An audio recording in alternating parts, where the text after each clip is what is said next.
Estamos estudiando la segunda carta a los Tesalonicenses. Recuerden que es buena práctica cuando uno parte estudiando alguna carta del Nuevo Testamento, en general leerla como carta, leerla completo primero y ahí uno va sacando temas centrales. Y la verdad es que esta carta tiene temas centrales que están súper claros. Hoy día vamos a leer el primer capítulo, vamos a leer desde el versículo 3 hasta el versículo 10.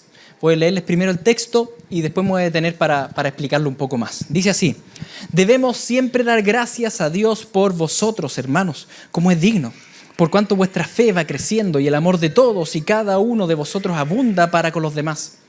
Tanto que nosotros mismos nos gloriamos de vosotros en las iglesias de Dios, por vuestra paciencia y fe en todas vuestras persecuciones y tribulaciones que soportáis. Esto es demostración del justo juicio de Dios, para que seáis tenidos por dignos del reino de Dios, por el cual asimismo padecéis, porque es justo delante de Dios pagar con tribulación a los que os atribulan, y a vosotros que sois atribulados, daros reposo con nosotros cuando se manifieste el Señor Jesús desde el cielo con los ángeles de su poder, en llama de fuego, para dar retribución a los que no conocieron a Dios ni obedecen el evangelio de nuestro Señor Jesucristo, los cuales sufrirán pena de eterna perdición, excluidos de la presencia del Señor y de la gloria de su poder, cuando vengan aquel día para ser glorificado en sus santos y ser admirado en todos los que creyeron, por cuanto nuestro testimonio ha sido creído entre vosotros. Ese es el texto de hoy. Y la verdad es que es un texto bastante triste. Tiene muchas aristas tristes este texto. Habla de lo que es la persecución de la iglesia, habla de la perdición eterna, habla de muchos puntos que son fuertes. E incluso puntos que en nuestra cultura nos pueden parecer un poco distantes, porque cuando hablo de persecución de la iglesia, como que no... Si nacimos en Chile y crecimos en Chile, como que no hemos visto tanto eso. Tal vez hemos visto cierta hostilidad, pero así como que derramemos sangre por predicar de Cristo, o nos envían a la cárcel por predicar de Cristo, la verdad es que no nos ha pasado. Sin embargo, no porque no pase acá y esta sea una nación privilegiada por el Señor, no sea una realidad profunda de lo que es la misión mundial. Y por eso, primero, antes de desarrollar este texto de Tesalonicenses y explicar un poco mejor los puntos que salen ahí en ese texto, quisiera hacer un recuento histórico de la iglesia en cuanto a la persecución, para entrar en lo que significa realmente este tema. De hecho, es Jesucristo mismo el que da el puntapié inicial y da el resumen de esto en Mateo 24, cuando dice: entonces os entregarán a tribulación y os matarán, y seréis aborrecidos de todas las gentes por causa de mi nombre. Muchos tropezarán entonces y se entregarán unos a otros, y unos a otros se aborrecerán, y muchos falsos profetas se levantarán y engañarán a muchos. Y por haberse multiplicado la maldad, el amor de muchos se enfriará. Mas el que persevere hasta el fin, éste será salvo.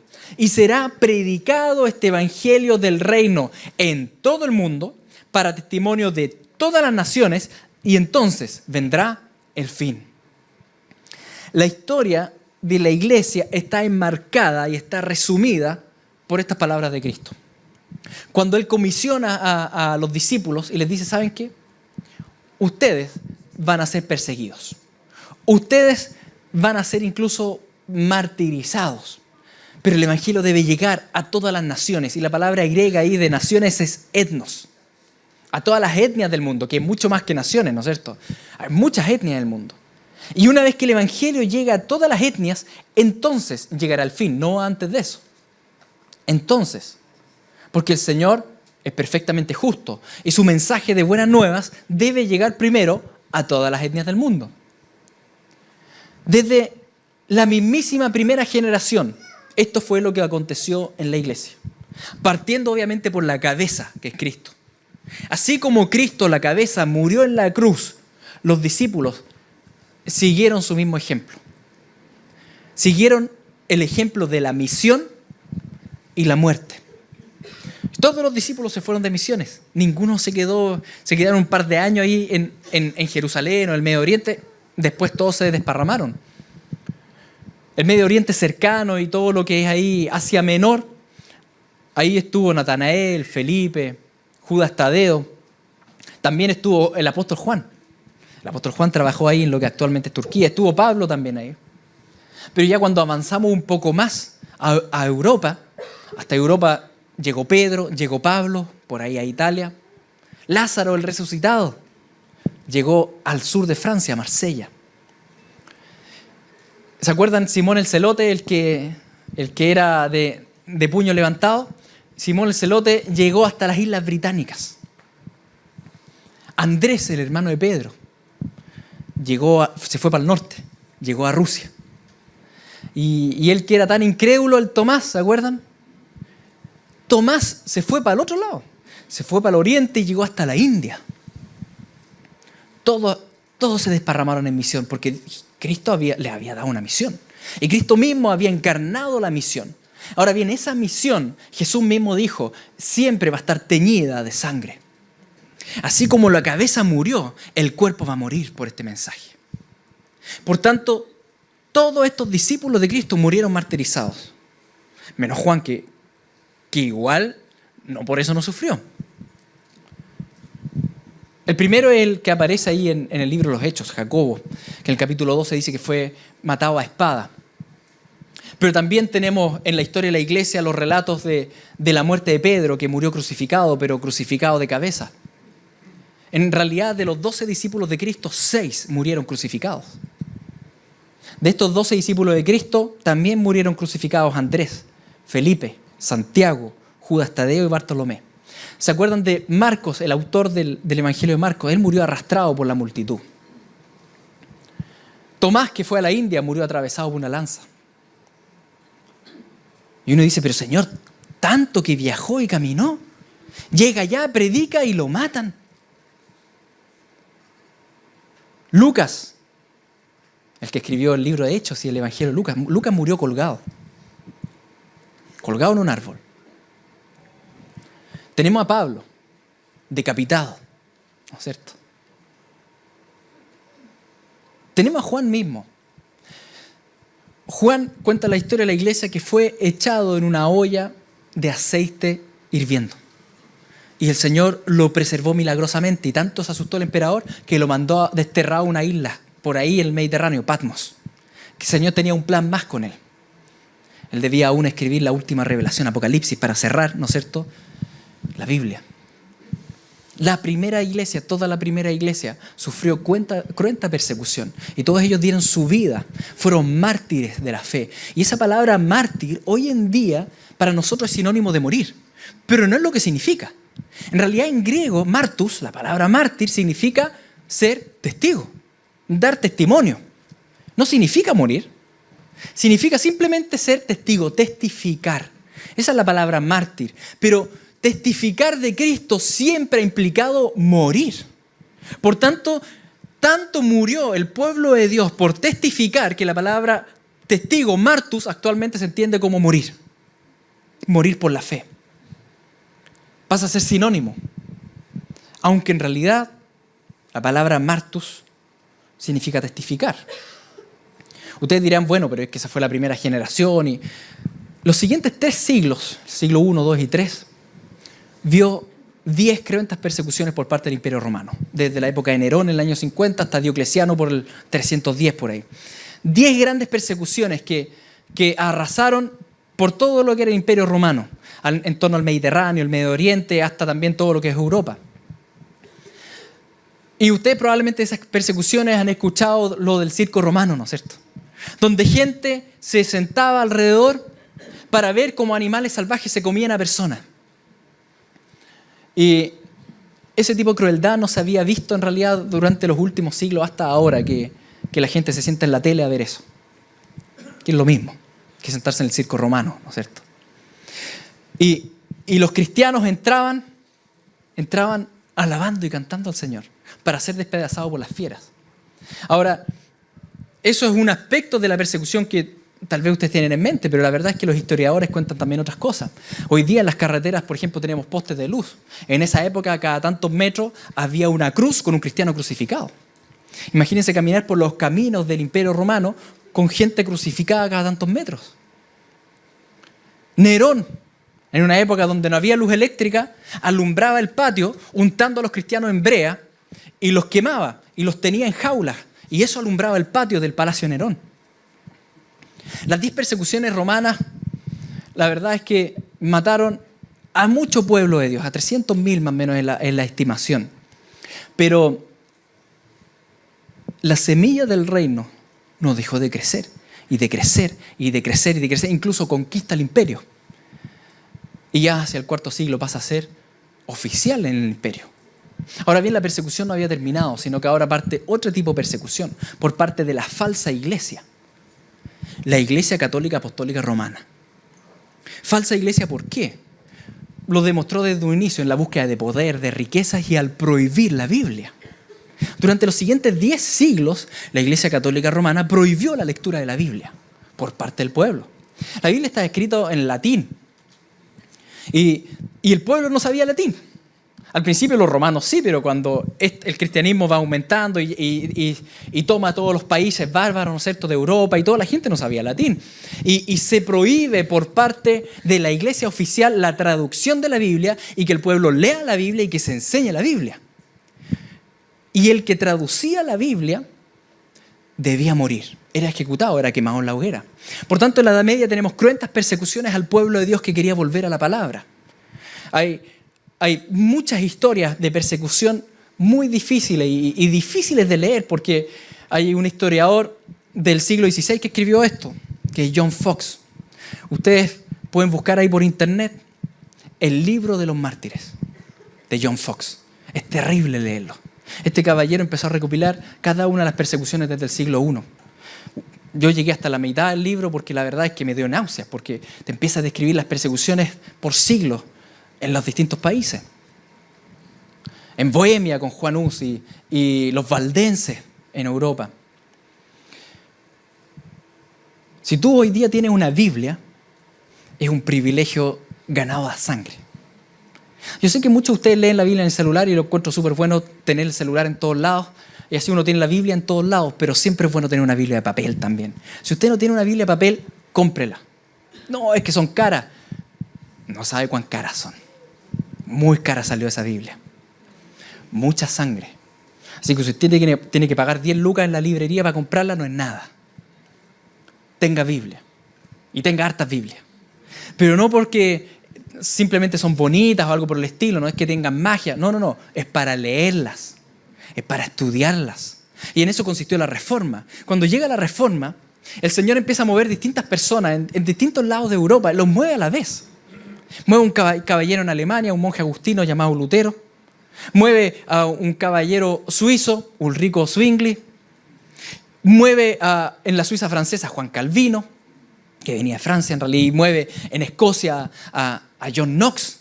Y mueve a distintas personas que empiezan a volver a la Escritura, a traducir la Biblia. Y empieza a haber una explosión de traducción bíblica. Y el pueblo empieza a escuchar la Biblia, se empieza a dar cuenta que no es nada que ver lo que está enseñando la iglesia oficial. Nada que ver con las enseñanzas de Cristo y con lo que es el verdadero evangelio. Empieza a haber un avivamiento, pero en todas las veces que hay avivamiento, que hay misión, que hay predicación de la palabra, también hay muerte. Siempre el testimonio de Cristo va a implicar martirio, muerte. Por tanto, también el siglo XVI fue un siglo de mucha muerte y persecución, de muchos quemados en la hoguera y de muchos decapitados. Se estima que 300.000 también murieron en la Reforma. 300.000. Y ustedes dirán, bueno, eso es un tema de la antigüedad, de la barbarie, de la Edad Media.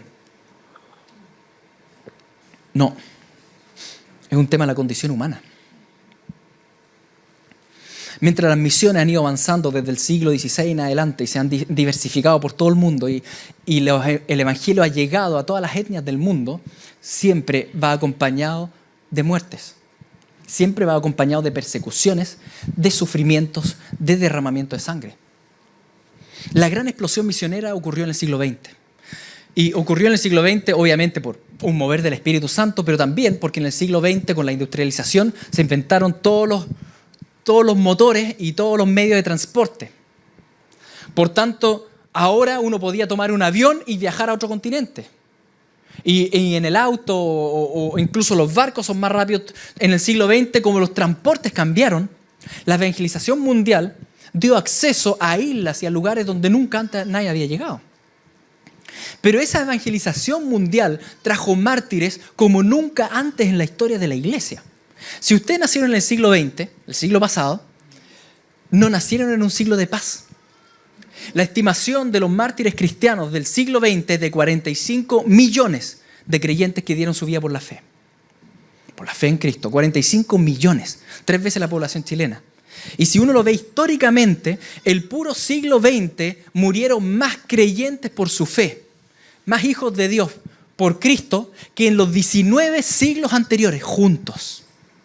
Si tú sumas todos los mártires de los primeros 19 siglos, murieron más el siglo XX, el siglo pasado. Por las dictaduras diversas de los países, ya sea políticas como comunismo y distintas dictaduras, como también las religiosas, como los musulmanes y distintos tipos de persecuciones. Lo que pasa es que el hombre aborrece a Cristo. Y mientras uno predica el mensaje y uno es testigo de Cristo, uno está asumiendo que estamos tomando la cruz que Cristo tomó. Si predicamos la muerte de Cristo, tenemos que estar dispuestos a morir por Cristo. El testimonio de Jesucristo está acompañado de sangre desde que Él mismo murió en la cruz. Es parte de lo que es la historia de la iglesia. Y ustedes dirán, ya, pero eso es el siglo pasado, pero ahora el siglo XXI. El siglo XXI ha sido el peor de todos los siglos. Y eso que nos llegamos a la cúspide de lo que va a ser la persecución mundial. En los estudios de la última década, las cifras son, y lo que se estima de mártires muertos alrededor del mundo en un año son 100.000 muertos. 100.000 muertos por la fe en Cristo, por año. Eso significa que en un año actual mueren más creyentes por la fe que en las 10 persecuciones romanas juntas. De que nosotros estemos acá en un país privilegiado y no derramemos la sangre por el nombre de Cristo es la misericordia del Señor. Pero no significa que siempre tenga que ser así. No significa que sea así en todos los países. Este puro mes, el Sergio con la Cata que están en Mozambique, ¿no es cierto?, en el norte de Mozambique, evangelizando en Mekula, que en realidad una tribu que es musulmana, los Yao, musulmana y animista, tiene una mezcla ahí.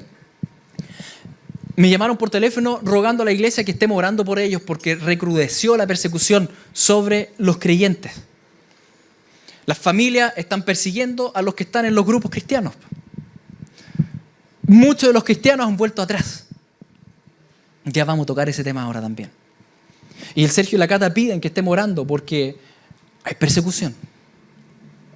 Entonces, de que tú y yo aún no hayamos derramado sangre por Cristo, no significa que estemos fuera de este pasaje. No significa que no se cumpla este pasaje. Donde el Señor dijo, este testimonio, este martirio, tiene que llegar hasta todas las etnias, hasta los confines de la tierra. Y entonces vendrá el fin. O como dice Pablo a Timoteo, en una frase bien sencilla. Le dice, ¿sabes qué? Todos los que quieren vivir piadosamente en Cristo Jesús padecerán persecución. ¿Quiénes? Todos. ¿Tú quieres vivir piadosamente en Cristo Jesús? Y uno dice, ¿pero qué tiene malo vivir piadosamente? No, no tiene malo, pero tienes que estar dispuesto y tienes que comprender que el vivir piadosamente en Cristo Jesús va a implicar persecución. Porque el mundo aborrece a Cristo. No puedes ser amigo del mundo y amigo de Dios. Si tú te declaras amigo de Cristo, el mundo te toma como enemigo. Tienes que estar dispuesto a eso. Todos los que quieren vivir piadosamente en Cristo Jesús padecerán persecución. Por tanto, debo preguntarme qué tipo de evangelio estoy viviendo, uno humanista o uno realmente centrado en la cruz de Cristo. Centrado en la cruz de Cristo. Un evangelio cómodo o uno centrado en el cuerpo partido de Jesucristo. Si no entiendo eso, no estoy entendiendo la misión. No lo estoy entendiendo. Y en ese contexto es que la Biblia habla muchísimo de las persecuciones. y de las tribulaciones. Prácticamente todas las cartas del Nuevo Testamento hablan de esto. Prácticamente todas las cartas. Segunda Tesalonicenses, uno de los objetivos que tiene Pablo en esta escritura, uno se da cuenta, es que los tesalonicenses están siendo muy perseguidos. Y eso que habían recibido un discipulado de un solo mes. Un mes les predicó y después persecución, como le está pasando a nuestros hermanos allá en Mozambique. Entonces él le escribe lo siguiente, él dice: debemos siempre dar gracias a Dios por vosotros, hermanos, como es digno, por cuanto vuestra fe va creciendo y el amor de todos y cada uno de vosotros abunda para con los demás, tanto que nosotros mismos nos gloriamos de vosotros en las iglesias de Dios, por vuestra paciencia y fe en todas vuestras persecuciones y tribulaciones que soportáis. La iglesia de Tesalónica estaba siendo duramente presionada y perseguida y atribulada. Esa palabra tribulación en la Escritura generalmente se refiere a ser perseguidos. La palabra tribulación es sufrimiento, sí, pero cuando habla de las tribulaciones de la iglesia está hablando de la persecución de la iglesia. Y la iglesia estaba siendo duramente atribulada y perseguida. Y Pablo dice: la verdad es que agradezco al Señor porque el Señor ha sido milagroso con ustedes. Ustedes, a pesar de esas persecuciones, han perseverado en fe y en amor. A tal punto, dice él, que cuando yo voy a otras iglesias los menciono a ustedes como ejemplo. Los menciono a ustedes porque el Señor ha sido fiel en ustedes. Pero la pregunta que queda ahí implícita en este texto es: ¿por qué el Señor permite eso? ¿Por qué el Señor ha permitido que durante 20 siglos la iglesia sea martirizada? Su pueblo. Que por predicar el máximo amor sean torturados. ¿Por qué Él permite que un cristiano sea quemado en la hoguera? ¿Por qué Él permite que cristianos sean decapitados? ¿Por qué, Señor? ¿Por qué tú permites las torturas a tu pueblo?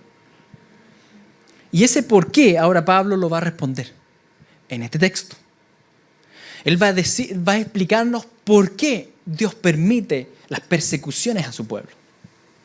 Y él cita, o él da principalmente dos motivos en este texto. Tal vez hay más motivos, pero en este texto él da dos grandes motivos. Entonces él estaba diciendo esto, dice que ellos están perseverando en paciencia, en fe, en todas sus persecuciones y tribulaciones que ellos soportan. Entonces él continúa y dice: esto, es decir, las tribulaciones y las persecuciones, esto es demostración del justo juicio de Dios. Y aquí yo le pondría 2 puntos, porque ahora vienen las 2 explicaciones. ¿Por qué esto es el justo juicio de Dios? 1, para que seáis tenidos por dignos del reino de Dios, por el cual asimismo padecéis. Ese es el primer punto. Para ser tenidos por dignos del reino de Dios. ¿Quién es digno de entrar al reino de Dios? En realidad, por propios méritos nadie, pero el que está en Cristo, como Él es digno, el que está en Cristo es digno de entrar.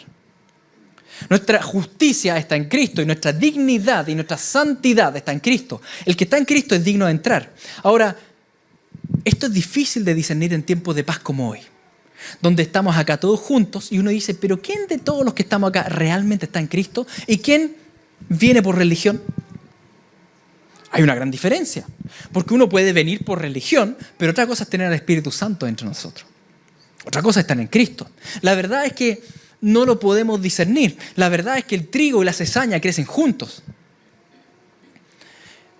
Y ni siquiera podemos juzgar al otro si está o no está en el Señor. Uno no sabe. Pero sí ocurre algo en los tiempos de persecución. Que en los tiempos de persecución, cuando hay que dar la vida por la fe, las personas que son cabras quedan atrás y retroceden. Y las personas que son ovejas continúan hasta el final. Las persecuciones purifican a la iglesia de cizaña. Les pongo la siguiente anécdota africana. Ustedes saben que de repente en las iglesias africanas puede entrar un grupo armado y matar a todos, ¿no es cierto? Por guerras tribales y religiosas. Se cuenta esta anécdota, que había una iglesia allá, una pequeña iglesia, y entra un grupo armado de soldados. Y les dicen: ¿quién de ustedes es cristiano? ¿Quién de ustedes cree en Cristo? Los que no son cristianos y no creen en Cristo pueden salir ahora. la mitad de la iglesia salió. Y los que estaban dispuestos a morir se quedaron adentro. Los soldados se sentaron y le dijeron al pastor: ya pastor, siga nomás, que ahora están los verdaderos. Fuerte la anécdota. Pasa en África. Pero eso es lo que pasa con la persecución. ¿Cuántos de nosotros nos juntaríamos acá si sabemos que juntarnos acá significa que nos van a decapitar? Quedan las ovejas, los que tienen el espíritu, porque eso es algo que no proviene de la carne humana. Eso es lo que sucede en las persecuciones, y por eso las iglesias perseguidas generalmente crecen grandemente, porque los que están ahí son verdaderos. Entonces, la persecución lo que hace es nos muestra esto, quiénes son los dignos de entrar al reino de los cielos. Y no estamos hablando de esa dignidad como que el que lo soportó, el que lo hizo. No, el que está en Cristo. El que está en Cristo es digno, va a entrar. El que no está en Cristo no entra. Y las persecuciones sacan a relucir el que está en Cristo. Es el punto 1.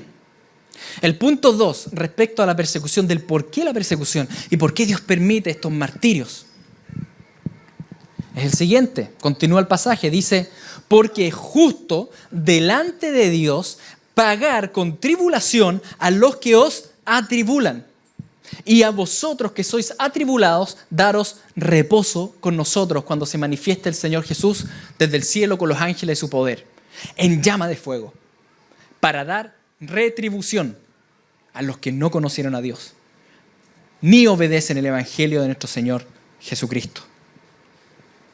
El segundo punto de por qué es necesaria una persecución mundial y una persecución en todas las etnias es porque la persecución muestra la justicia de Dios al momento de juzgar al mundo entero. Es justo delante de Dios pagar con tribulación a los que os atribulan. La persecución a la iglesia da cuenta de que la destrucción venidera a ese pueblo y al mundo es un acto justo de parte de Dios.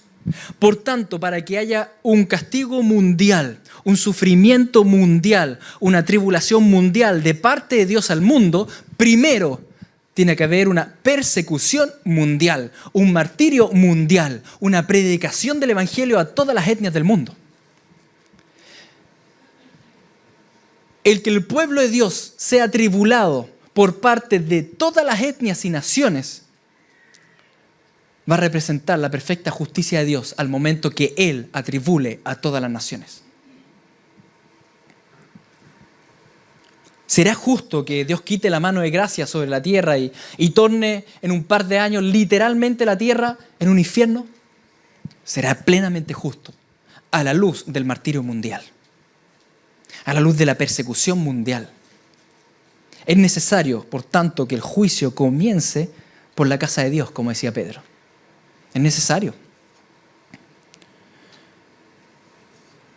Así como las persecuciones sacan a relucir al verdadero cristiano, las persecuciones sacan a relucir la verdadera condición humana caída de todas las personas.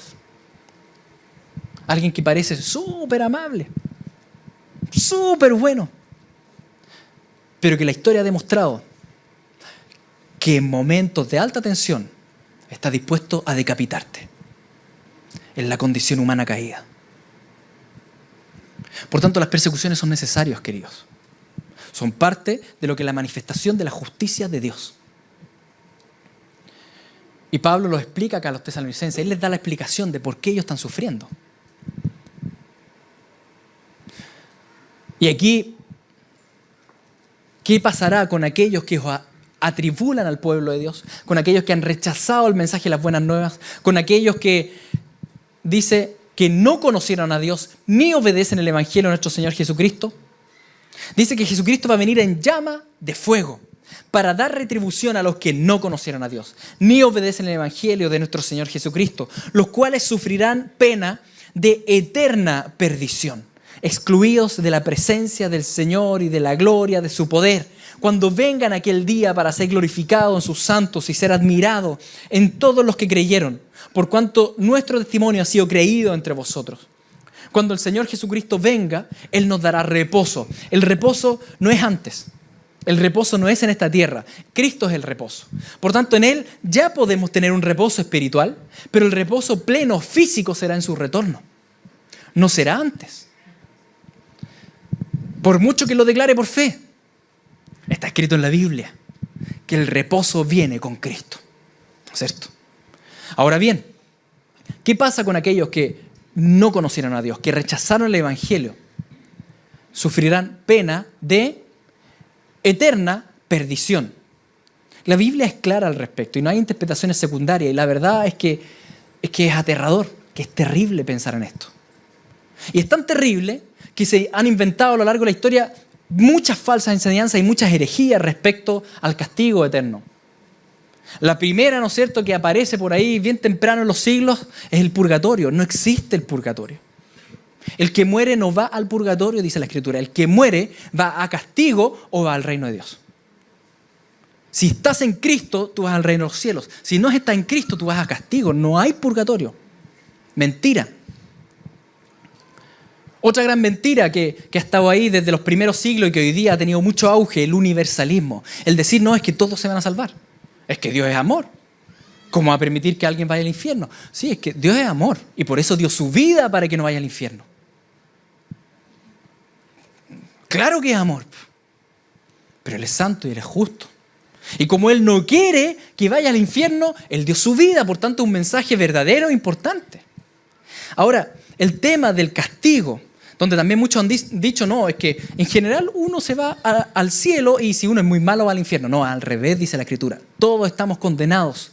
Todos vamos camino a perdición y unos pocos entran por el camino estrecho, que es Cristo. Todos van a condenación. Y si el Señor no nos hubiese salvado, nosotros también iríamos a condenación. Es terrible. Es una realidad terrible. Y después otra de las herejías que han surgido en los últimos siglos es esto de pensar de que, bueno, por un tiempo van a sufrir y después Dios les va a dar otra oportunidad y los va a sacar de ahí. Mentira también. Porque la Escritura lo dice claramente, que sufrirán pena de eterna perdición. No hay escapatoria a esa enseñanza. De que es terrible, es terrible. Y por eso yo se las digo tanto a ustedes, porque a mí me produce profunda aflicción el tema. Es terrible pensar en ser torturado eternamente en un castigo infernal. ¿Dios es injusto? ¿Es muy severo? No, no es injusto. Dios es justo. Rechazaron a Dios toda su vida, por tanto Dios los rechaza toda su vida, una eternidad. No es injusto. Rechazaron a Jesucristo como Rey soberano, entonces no entrarán al reino del Rey soberano. Dios es justo. Quisieron seguir al diablo y sus demonios, vivirán eternamente con el diablo y sus demonios en el castigo eterno. Dios es justo. Dios no está siendo injusto. No es injusto. Hicieron sufrir a otros, Dios los hará sufrir a ellos. No es injusto, dice Pablo acá. Así como ellos atribularon, serán atribulados. Y cuando surge ese conocimiento de la verdad, es que nos empieza a pasar lo que le pasó a Jesucristo o a Esteban, el primer mártir. Señor, mientras lo están apedreando, te dice, Señor, perdónalos. Perdónalos, ten misericordia de ellos. Porque uno ya sabe a dónde van. Ellos serán atribulados por Dios. Qué terrible. Por tanto, la persecución al cuerpo de Cristo testifica de la inexcusabilidad del ser humano y de la justicia de Dios. Antes de la destrucción mundial, tiene que haber una persecución mundial. Por tanto, el Evangelio tiene que llegar a todas las etnias del mundo. Pero queridos, no se sorprendan de esto. Tal vez los sorprende. Amados, no os sorprendáis del fuego de prueba que os ha sobrevenido, como si alguna cosa extraña os aconteciese, sino que gozaos por cuanto sois participantes de los padecimientos de Cristo, para que también en la revelación de su gloria os gocéis con gran alegría. Queridos, esto no los tome por sorpresa, si está en toda la Biblia. Y lo vemos a lo largo de toda la Escritura. Esto no los puede sorprender. El Señor es bueno. Y tal vez ustedes dicen, es que ahora me dio miedo y tengo temor. 2 puntos quiero compartirles. Primero, el Señor nunca nos ha pedido algo que Él mismo no haya hecho primero. El Señor no nos pide que demos la vida y Él nos dio la vida. No, Él dio la vida. El Señor tomó esos clavos y no tenía que hacerlo. Él es el Todopoderoso y se sujetó a los poderes bajos de la humanidad. Fíjense en esto, el Señor es la luz. Él es el resplandor de la gloria del Señor y Él fue al lugar más oscuro para sacarte a ti. ¿Cómo no vas a ir tú también? El Señor, el creador de la verdad. Él es el mensaje. El mensaje mismo se encarna. Toda la creación lo alaba y fue creado por y para Él. Y Él se encarna para dar ese mensaje y morir Él. Si Él lo hizo, ¿cómo no lo vamos a hacer nosotros? Si la cabeza fue a la cruz, ¿cómo no vamos a tomar nosotros la cruz, que somos el cuerpo? El Señor no nos está pidiendo algo que Él no haya hecho primero. Si el Rey de Reyes se humilló a sí mismo tanto, ¿cuánto más los súbditos y los siervos que somos nosotros? Si no escaparon los 12 discípulos y las generaciones venideras, nosotros no tenemos por qué pensar que no nos va a llegar. Al revés, Señor, sería un honor morir por ti, Señor. Sería un honor ser decapitado por ti, Señor Jesucristo. Un honor. Tú lo hiciste por mí. Yo lo quiero hacer por ti. Si mi amado Señor fue golpeado y escupido, ¿cuánto más yo? Por tanto, no tengan miedo de evangelizar. No tengan miedo. Porque ahora viene también el segundo punto. No solo el Señor nos ha dado el ejemplo y ha sido la punta de lanza. El Señor sabe que nuestra carne no está en la capacidad. Por tanto, Él nos ha dado su Santo Espíritu para llegar al final.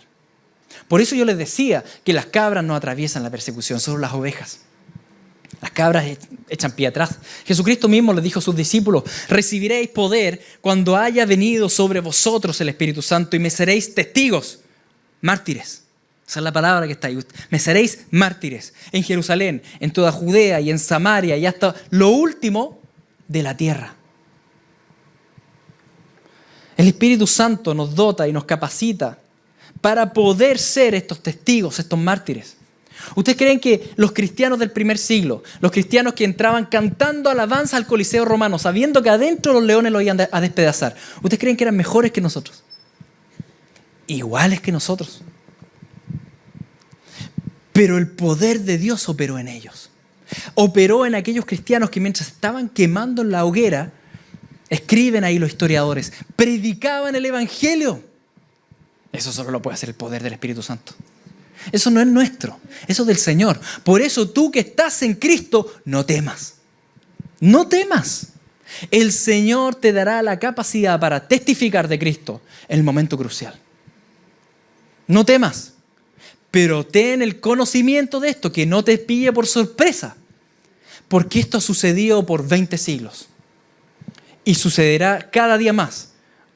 Sobre todo en la manifestación del hombre de pecado. Por tanto, queridos, el fin de todas las cosas se acerca. Sed, pues, sobrios y velad en oración. Velad en oración. No dejes de buscar a Dios. No dejes de orar, no dejes de llenarte del aceite del Señor. No dejes de estar lleno de Él. Si estás en pecado, arrepiéntete, porque el pecado es un lastre que no te permite correr. Deja el pecado.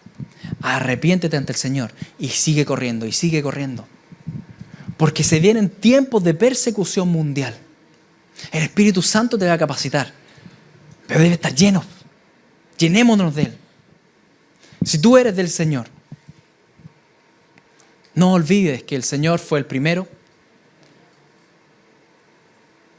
Y uno de los atributos de Cristo, y con esto termino, es ser el testigo fiel. Él es el principal testigo fiel. Testigo, mártir. en griego. Él es el principal mártir fiel. El principal mártir. El que dio su vida por el mensaje. Un mensaje de salvación, de amor por ti. Ese mismo poder que operó en Cristo, hoy día opera en ti. Por tanto, querida iglesia, no temas a la persecución, pero comprende que viene la persecución. Tiene que venir. El juicio parte por la casa de Dios. Vamos a orar. Padre Santo, tú eres poderoso, tú eres bueno. Estábamos condenados, íbamos camino a perdición eterna. Y tú nos cambiaste de dirección, tocaste nuestros corazones y entramos, Señor, por esa senda estrecha. Te damos gracias por el privilegio que significa poder conocerte a ti. Y también te damos gracias porque tú nos darás el poder y la capacidad para, en esos tiempos, cantar las alabanzas mientras seamos perseguidos, Señor. Eso es algo de tu Espíritu Santo. Oh muerte, ¿a dónde está tu aguijón? No hay aguijón ya en la muerte. Hay gozo en Cristo. Padre Santo, hoy día como congregación nos unimos para interceder por nuestros hermanos perseguidos en Mecula. Te rogamos que fortalezca al Sergio, a la Cata, que con valor y valentía, Señor, puedan seguir predicando el mensaje de las buenas nuevas. Y todos esos hermanos que han llegado a la fe, Señor, que son tan nuevitos en la fe y saben tan poco de ti, Señor, llénalos de tu Santo Espíritu para que ellos puedan perseverar en medio de las persecuciones y tribulaciones que están sufriendo por parte de las autoridades locales y de las familias. Señor, que ellos puedan estar firmes aunque reciban golpes, que puedan estar firmes aunque derramen sangre, porque más vale escapar de este mundo en perdición y tener vida eterna que ceder y echar pie atrás. Por eso, Padre Santo, llénalos de ti. Intercedemos por ellos para que tu poder los fortalezca a perseverar. En el nombre de Jesucristo te lo pedimos. Amén.